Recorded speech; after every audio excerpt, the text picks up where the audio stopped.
Hello friends, welcome back to RGM online classes. RGM education YouTube চ্যানেলের রোজ রাত 8টার special upper primary TET ক্লাসে তোমাদের সকলকে জানাই আরও একবার স্বাগত।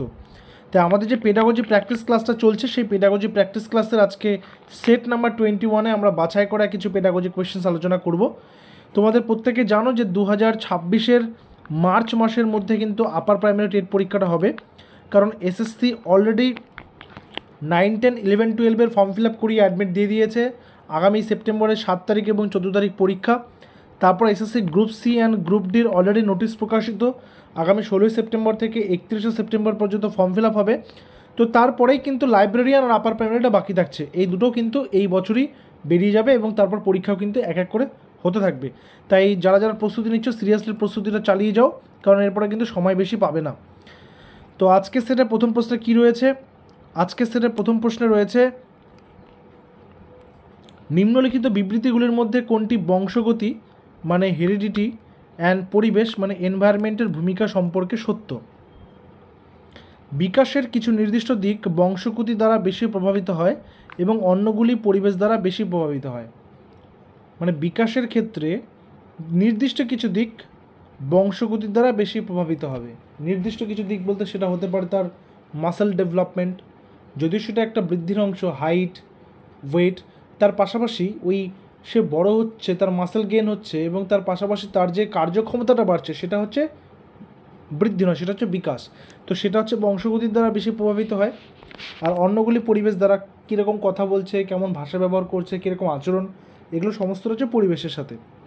একটি শিশুর শিখনের এবং সম্পাদন করার ক্ষমতা সম্পূর্ণরূপে জিন দ্বারা নির্ধারিত। মানে এ শুধুমাত্র বংশগতি মানে হেরিডিটিকেই প্রাধান্য দিল। ভালো যত্ন এবং পুষ্টিকর খাদ্য একটি শিশুর যে কোনো জন্মগত ব্যাধির বিরুদ্ধে লড়াই করতে পারে। এ শুধুমাত্র এনভায়রনমেন্টকে দিল গুরুত্ব। পরিবেশ শুধুমাত্র শিশুর ভাষা বিকাশে গুরুত্বপূর্ণ ভূমিকা পালন করে। তা তো হতে পারে না, পরিবেশ শুধু ভাষা বিকাশ কেন পালন করবে, বাকি সবই তো করবে। তাহলে সঠিক উত্তর হচ্ছে অপশন নাম্বার এ। মনে রাখবে, যেই অপশানটাতে হেরিডিটি অ্যান্ড এনভায়রনমেন্ট দুটোকেই পাশাপাশি রেখে বাচ্চাটার বিকাশের কথা বলা হবে, সেটাই হবে লজিক্যাল অ্যান্সার। তো অপশন নাম্বার এ হচ্ছে এখানে সঠিক উত্তর। এরপরে আসবো পরের নম্বর, নিম্নলিখিত বিবৃতিগুলির মধ্যে কোনটি পিঁয়াজের তত্ত্বের বৈশিষ্ট্য নয়? যা পিঁয়াজের তত্ত্বটার নাম কি? প্রজ্ঞামূলক জ্ঞান তত্ত্ব, তাই না? প্রজ্ঞামূলক জ্ঞান তত্ত্ব, বা যেটাকে আমরা ইংরেজিতে বলবো কগনিটিভ ডেভেলপমেন্ট থিওরি, ঠিক তো? তাহলে কোনটা নয় বলেছে? বিকাশ গুণগত পর্যায়ে ঘটে। শিশুরা তাদের বিশ্ব সম্পর্কে জ্ঞান তৈরি করে এবং ব্যবহার করে। তাদের বিশ্ব মানে কি? তারা নিজেরা নিজেদের জগৎ তৈরি করে এবং সেই হিসাবে জ্ঞান তৈরি করে। নিয়মিত অনুশীলনের মাধ্যমে শিখন সঞ্চালিত হয়। শিশুরা তাদের পরিবেশের উপর কাজ করে। এখানে দেখো কোনটা নয় বলেছে, নট বলেছে, ঠিক আছে? তো অনুশীলনের কথা কিন্তু পিঁয়াজে বলেননি। অনুশীলনের কথা কে বলেছেন? স্ক্যাফোল্ডিংয়ে বলা আছে, জোন অফ প্রক্সিমাল ডেভেলপমেন্টে বলা আছে, ভাইগটস্কির কথাতে বলা আছে। তো বাকিগুলো হচ্ছে পিঁয়াজের তত্ত্ব অনুযায়ী সঠিক, বাট যেটা সঠিক নয়, যেটা বৈশিষ্ট্য নয়, সেটা হচ্ছে অপশন নাম্বার সি। নম্বর 3, নিচের কোনটি প্রাক সক্রিয় বা প্রি অপারেশনাল চিন্তার সীমাবদ্ধতা নয়? Pre operational stage, sensory motor stage, ঠিক আছে? এই যে স্টেজগুলো, এই যে কথাগুলো, ঠিক আছে, বা এই যে স্টেজ অফ লাইফগুলো, সেগুলো বুঝতে হবে। মনোনিবেশ করার প্রবণতা, প্রতীকী সাংকেতিক চিন্তার বিকাশ, অহং কেন্দ্রিকতা নাকি অপরিবর্তনীয়তা? সঠিক উত্তর কী হবে? সঠিক উত্তর অপশান নাম্বার সি, অহং কেন্দ্রিকতা, ঠিক আছে? সেলফ সেন্টার্ড যেটাকে আমরা বলি, অহং কেন্দ্রিক, নিজের দিকে নিজের যে একটা বৈশিষ্ট্য সেটা। নেক্সট নম্বর 4, ছোট শিশুদের বিকাশে খেলার একটি উল্লেখযোগ্য ভূমিকা রয়েছে নিম্নলিখিত যে কারণটি ছাড়া। কোন কারণটা ছাড়া বলেছে? দেখো, এই কোয়েশ্চেনগুলো কিন্তু ভালো করে বুঝতে হবে। যখনই ছাড়া, বাদে মানে এক্সেপ্ট বা নয়, নট, এগুলো থাকবে, তখন কিন্তু প্রশ্নের আমূল পরিবর্তন ঘটে যাবে। বুঝতে পেরেছ? তারা তাদের শরীরের উপর কর্তৃত্ব লাভ করে। এটি তাদের ইন্দ্রিয়কে উদ্দীপিত করে, মানে অ্যাক্টিভ করে ইন্দ্রিয়কে। এটি সময় কাটানোর একটি আনন্দদায়ক উপায়। তারা নতুন দক্ষতা অর্জন করে এবং কখন সেগুলি ব্যবহার করতে হয় তা শেখে। কোনটা নয় বলেছে? বিকাশে উল্লেখযোগ্য ভূমিকা রয়েছে নিম্নলিখিত যে কারণটি ছাড়া, মানে যেটা উল্লেখযোগ্য ভূমিকা নেই সেটা বলতে চেয়েছে এখানে, ঠিক আছে? তাহলে সঠিক উত্তর এটি সময় কাটানোর একটি আনন্দদায়ক উপায়, মানে এক কথায় তো আড্ডা মারা। আড্ডা মারা তো এখানে বোঝানো যাবে না, আড্ডা দেওয়া তো বোঝানো যাবে না, বাট এটা শরীরের উপর কর্তৃত্ব স্থাপন করবে, কারণ যখন তার বিকাশ ঘটছে তখন তার ফিজিক্যালি সে ডেভেলপমেন্টটা তার হচ্ছে, কন্ট্রোলটা আসছে অনেক বেশি। তারপর কি আছে, ইন্দ্রিয়কে উদ্দীপিত করবে, অ্যাক্টিভেট করবে যত ইন্দ্রিয় রয়েছে সেগুলোকে, আর তারা নতুন নতুন দক্ষতা অর্জন করবে। নেক্সট আসবো প্রশ্ন নম্বর 5। নিম্নলিখিত প্রশ্নগুলির মধ্যে কোনটি শিশুদের সমালোচনামূলকভাবে চিন্তা করতে আহ্বান করে? নিম্নলিখিত প্রশ্নগুলির মধ্যে আপনি কি এর উত্তর জানেন? সঠিক উত্তর কোনটি? আপনি কি অনুরূপ পরিস্থিতির কথা ভাবতে পারেন? বিভিন্ন উপায়গুলি কি কি যার সাহায্যে আমরা এটা সমাধান করতে পারি? দেখো বলেছে কি কোনটি শিশুদের সমালোচনামূলক চিন্তা, মানে তার যে প্রবলেম সলভিং, তার যে বিভিন্ন রকম ডাইভার্স চিন্তা সেটা করার আহ্বান করবে। অর্থাৎ আমাকে কি করতে হবে, তাকে না সমাধান করার জন্য ভিন্ন ভিন্ন পদ্ধতিতে তাকে ভাবতে দিতে হবে, তাকে সক্রিয় অংশগ্রহণকারী বানাতে হবে। তো বিভিন্ন উপায়গুলি কি কি যার সাহায্যে আমরা এটি সমাধান করতে পারি, অর্থাৎ ডাইভার্স থিঙ্কিংটা তাকে কিন্তু করতে হবে। নেক্সট নম্বর 6। নিম্নলিখিত বিকল্পগুলির মধ্যে কোনটি প্রগতিশীল শিক্ষাকে সবচেয়ে ভালোভাবে বর্ণনা করে?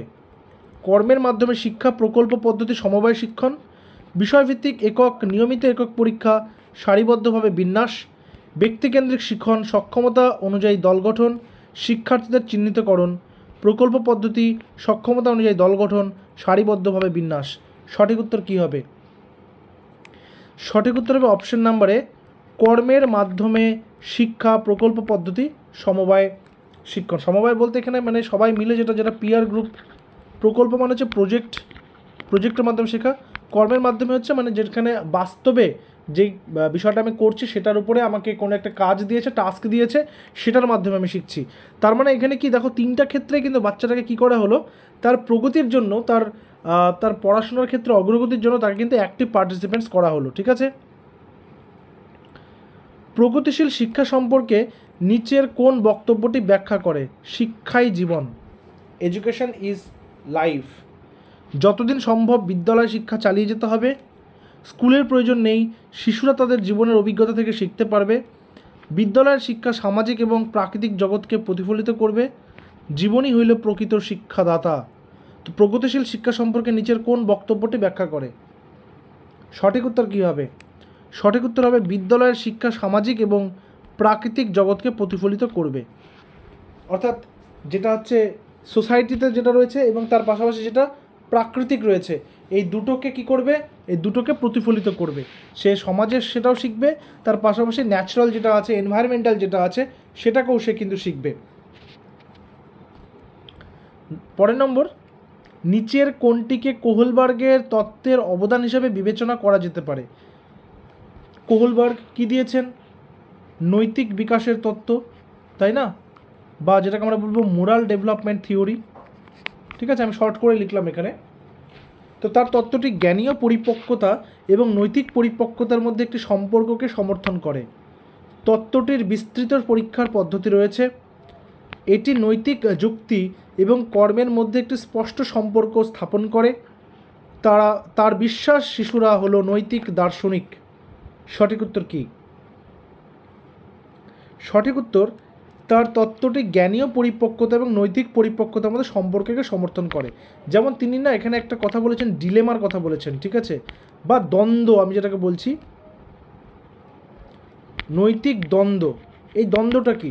মনে করো আজকে একটা বাচ্চা, সে স্কুলে গেছে, সে তার মা তাকে টিফিন দিয়েছে কিছু একটা, ধরে নিচ্ছি আমি, সে কেক নিয়ে গেছে একটা, ঠিক আছে, এক পিস কেকে নিয়ে গেছে। এবার তার যে সবচেয়ে বেস্ট ফ্রেন্ড আছে, সে আজকে কোনো টিফিন নিয়ে আসেনি। এবার টিফিন পিরিয়ডে যথারীতি প্রত্যেকে টিফিন খাচ্ছে। এবার ও দেখতে পাচ্ছে কি ওর বন্ধুটা হচ্ছে টিফিন খাচ্ছে না, তখনও ভাবছে যে আমি এই টিফিনটা আমি ওকে সঙ্গে শেয়ার করবো কিনা, কিন্তু বাড়ি থেকে ওকে বলে দিয়েছে টিফিনটা গোটাটা তুই একাই খাবি। তখন ওর মধ্যে একটা ডিলেমা কাজ করছে। এবার আমরা যেহেতু এটা আপার প্রাইমারি লেভেলের বাচ্চাদের কথা বলছি, তাহলে এই বাচ্চাগুলোর কিন্তু মানসিক পরিপক্কতা ওই ছোটো বাচ্চাদের থেকে অনেকটা বেশি, কারণ আমরা জানি 9 বছর বয়সের মধ্যে 90% ব্রেনের বিকাশ কিন্তু ঘটে যায়। ঠিক আছে, তাহলে আপার প্রাইমারি সেকশন আছে, মানে কি ও অলরেডি 9 বছর বয়সের মধ্যেই আছে, 9 বছর পার করে গেছে, তখনও কি করবে, ওই কেকটা সে কি তার বন্ধুদের সঙ্গে শেয়ার করবে নাকি করবে না, এই যে একটা তার মধ্যে মনের মধ্যে দ্বন্দ্ব, এই দ্বন্দ্বটার কথাও কিন্তু নৈতিক পরিপক্কতার সঙ্গে যুক্ত, যে এখন ও ওটা দিতেই পারে, ওকে সেখানে শেয়ার করতেই পারে, তাহলে এখানে তার নৈতিক যে পজিটিভ দিকটা সেটা কিন্তু ফুটে আসলো। আবার এটাও করতে পারে সে তার বন্ধুকে লুকিয়ে সে গোটাটা খেয়ে নিল, খেয়ে আবার বন্ধুর সঙ্গে গল্প করছে, তাহলে এখানে কিন্তু নৈতিক যে তার নেগেটিভ দিক সেটা কিন্তু প্রকাশিত হচ্ছে। তো এই বিষয়গুলো কিন্তু এখানে কাজ করে। তো জ্ঞানীয় পরিপক্কতা মানে কতটা ও বিষয় পরিস্থিতিকে বুঝতে শিখছে, তার পাশাপাশি তার মোরাল ডেভেলপমেন্ট কতটা হয়েছে, সেটাই কিন্তু কোহলবার্গ আমাদেরকে বোঝাতে চেয়েছেন তার তত্ত্বে। প্রক্সিমাল ডেভেলপমেন্ট বা জোন অফ প্রক্সিমাল ডেভেলপমেন্ট বলতে কী বোঝায়? জেডপিডি বা জিপিডি। আমরা যখন পেঁয়াজের কথা পড়লাম, কগনিটিভ ডেভেলপমেন্টটা সেটা পড়লাম, আমরা যখন কোহলবার্গের কথা পড়লাম, মোরাল ডেভেলপমেন্ট থিওরি পড়লাম, এবার আমরা যখন জোন অফ প্রক্সিমাল ডেভেলপমেন্ট পড়ব তখন আমরা লে ভাইগটস্কির কথাটা পড়ব। ঠিক আছে, লে ভাইগটস্কি অর্থাৎ যিনি যে সোশ্যাল ডেভেলপমেন্ট থিওরি, সামাজিক বিকাশের তত্ত্ব, scaffolding, zone of proximal development এগুলো সমস্ত কিছু বলেছেন। তো একটি পর্যায়ে যেখানে সর্বাধিক বিকাশ সম্ভব, বিকাশের পর্যায়ে যখন শিশু শিক্ষণের সম্পূর্ণ দায়িত্ব নেয়, এমন একটি প্রেক্ষাপট যেখানে শিশুরা সঠিক মাত্রায় সমর্থনের সঙ্গে প্রায় নিজেরাই একটি কাজ সম্পাদন করে, শিক্ষণের বিন্দু যখন সমর্থন প্রত্যাহার করে যেতে পারে, তাহলে এক্ষেত্রে সঠিক উত্তরটা কী হবে? এক্ষেত্রে সঠিক উত্তর হবে এমন একটি প্রেক্ষাপট যেখানে শিশুরা সঠিক মাত্রায় সমর্থনের সঙ্গে, এই সমর্থনটা কে করবে? টিচার করবে, যে ফ্যাসিলিটেটর। সমর্থন করছে মানে কি? ফ্যাসিলিটেট করছে।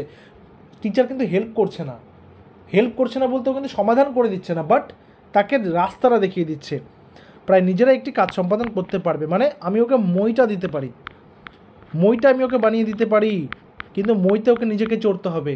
যেমন মাচার নির্মাণটা আমরা দেখেছি, ঠিক সেমনি এইখানে কিন্তু ভাইগটস্কি এটা বলেছেন, সহযোগী হতে হবে, যেখানে সমর্থনযোগ্য হতে হবে, সমর্থন করতে হবে টিচারদেরকে, বাচ্চাদেরকে। ঠিক আছে, নেক্সট কোয়েশ্চেন। একজন এন্ড্রোজিনাস ব্যক্তিত্ব বলতে, এন্ড্রোজিনাস ব্যক্তিত্ব বলতে কী বোঝায়? এর টার্মটা ভালো করে দেখে নাও, এটা আসবে। এর আগের বারে কিন্তু বলেছিলাম সেফালোকোডালটা বারবার করে পড়তে, প্রক্সিমা ডিস্টালটা বারবার করে পড়তে, প্রক্সিমা ডিস্টালটা এসেছিলো।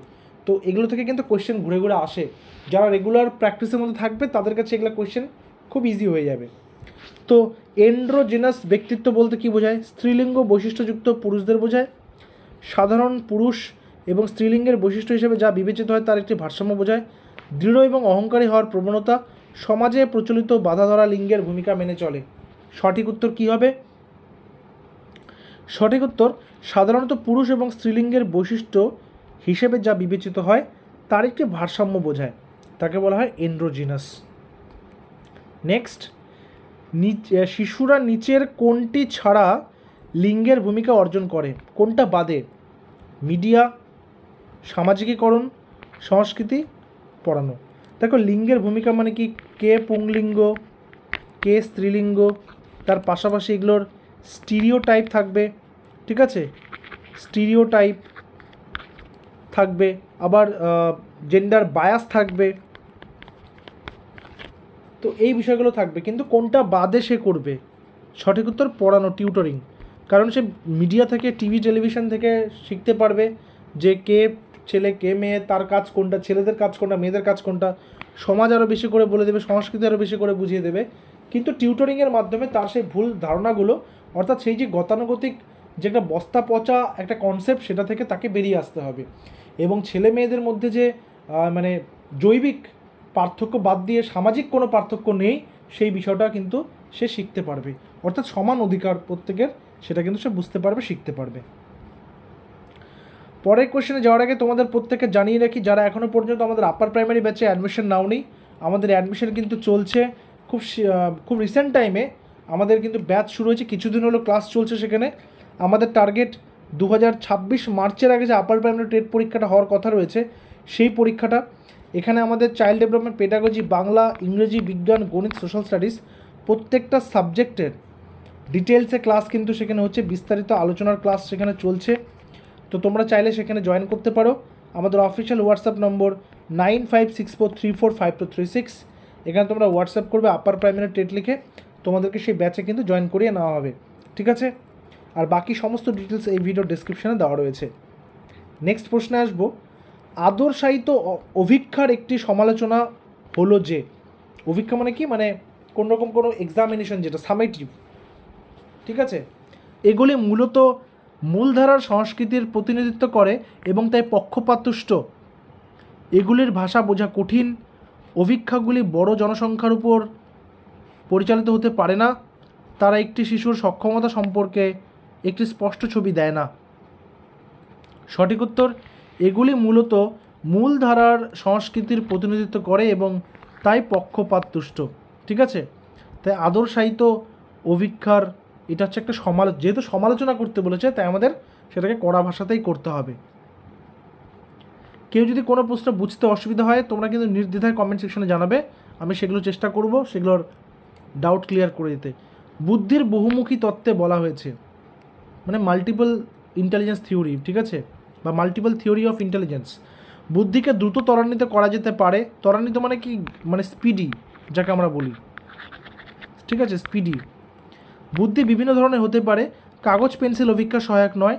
বুদ্ধিকে কার্যকর শিক্ষাবিদ্যার মাধ্যমে বহুগুণ করা যায়। তো সঠিক উত্তর হচ্ছে বুদ্ধি বিভিন্ন ধরনের হতে পারে, অপশন নম্বর বি, ঠিক আছে। পরের নম্বর 14, শিক্ষক শিক্ষণের জন্য মূল্যায়ন এবং শিক্ষণের মূল্যায়ন। দেখো, শিক্ষণের জন্য মূল্যায়ন আর শিক্ষণের মূল্যায়ন, ঠিক আছে। একটা হচ্ছে অ্যাসেসমেন্ট অফ লার্নিং, আরেকটা হচ্ছে অ্যাসেসমেন্ট ফর লার্নিং, তাই তো। উভয় ব্যবহার করতে পারেন কি, শিশুদের অগ্রগতি এবং কৃতিত্বের স্তর জানার জন্য, মানে তার কতটা ডেভেলপমেন্ট হচ্ছে, বাচ্চাদের কতটা তারা উন্নতি করছে সেটা জানার জন্যে। শিশুর শিক্ষণের চাহিদা সম্পর্কে জানা এবং সেই অনুযায়ী শিক্ষণের বা শিক্ষাদানের কৌশল নির্বাচন করা, মানে বাচ্চাটার কী কী চাহিদা আছে সেটা জানবো এবং সেই মোতাবেক একটা কৌশল বা একটা টেকনিক দিয়ে তাকে পড়াবো। পর্যায়ক্রমিক বিরতিতে শিশুর কর্মক্ষমতা মূল্যায়ন করতে এবং তার কর্মক্ষমতা প্রত্যায়িত করতে, শিশুদের অগ্রগতি নিরীক্ষণ করতে এবং তাদের শিক্ষণের মধ্যে থাকা ফাঁক পূরণের জন্য উপযুক্ত লক্ষ্য নির্ধারণ করতে। সঠিক উত্তর কী হবে? সঠিক উত্তর হবে শিশুদের অগ্রগতি এবং কৃতিত্বের স্তর জানার জন্য, অপশন নাম্বার এ। নেক্সট, নিচের কোনটি ধারাবাহিক এবং ব্যাপক মূল্যায়নের সঙ্গে সম্পর্কিত নয়? কন্টিনিউয়াস অ্যান্ড কম্প্রিহেন্সিভ, ঠিক আছে। ধারাবাহিক হচ্ছে কন্টিনিউয়াস, কম্প্রিহেন্সিভ হচ্ছে ব্যাপক। তো কন্টিনিউয়াস অ্যান্ড কম্প্রিহেন্সিভ ইভ্যালুয়েশন, তো নিচের কোনটি ধারাবাহিক এবং ব্যাপক মূল্যায়নের সঙ্গে সম্পর্কিত নয়? এটি ভারতের শিক্ষার অধিকার আইন দ্বারা বাধ্যতামূলক করা হয়েছে। এটি শিক্ষণ প্রক্রিয়ার একটি অবিচ্ছেদ্য অঙ্গ। এটি বিভিন্ন ধরনের শিক্ষণের ক্ষেত্রে শিশুর কৃতিত্বের উপর নিবন্ধ করে। ধীর, খারাপ, বুদ্ধিমান হিসেবে শিশুদের চিহ্নিত করতে এটি উপযোগী। সঠিক উত্তর কী হবে? যেহেতু বলছি সম্পর্কিত নয়, সঠিক উত্তর হচ্ছে ধীর, খারাপ এবং বুদ্ধিমান হিসেবে শিশুদের চিহ্নিত করতে এটি উপযোগী, ঠিক আছে। তো আজকে সেটা আমাদের 15টা প্রশ্নই রয়েছে। তোমাদেরকে একটা হোম টাস্ক আমি দিয়ে দিচ্ছি, হোম টাস্কটা আমি এখানে দিচ্ছি। আজকে এই টাইপের হোম টাস্ক লাস্ট, কারণ এটা আমরা 2-3বার প্র্যাকটিস করেছি এবং তোমাদের প্র্যাকটিসটা আশা করি তোমরা বাড়িতে করছো। তো আমরা হচ্ছে আইকিউ টেস্টের আরেকটা কোয়েশ্চেন নেব আজকে। আইকিউ টেস্টটা আজকে একটা লাস্ট এই কোয়েশ্চেনটা দিচ্ছি, আবার 1-1.5 মাস পর আবার করাবো তোমাদেরকে। তো কারো মেন্টাল এজ রয়েছে 20 আর ক্রোনোলজিক্যাল এজ রয়েছে 15, ঠিক আছে। মেন্টাল এজ রয়েছে 20, ক্রোনোলজিক্যাল এজ হচ্ছে 15। তাহলে তার আইকিউ কত? যদি পয়েন্টে আসে তাও হবে, কোনো সমস্যা নেই। আইকিউটা তোমরা কিন্তু কমেন্ট সেকশনে জানাবে, ঠিক আছে। আর যারা এখনও পর্যন্ত ব্যাচে জয়েন হওনি, আমাদের অফিসিয়াল হোয়াটসঅ্যাপ নম্বর 9564345236 তোমরা টেক্সট করবে আপার প্রাইমারি টেট লিখে, তোমাদেরকে ব্যাচে জয়েন করে নেওয়া হবে। দেখা হচ্ছে পরবর্তী ক্লাসে। Till then stay connected with RGM education YouTube channel. Thank you very much.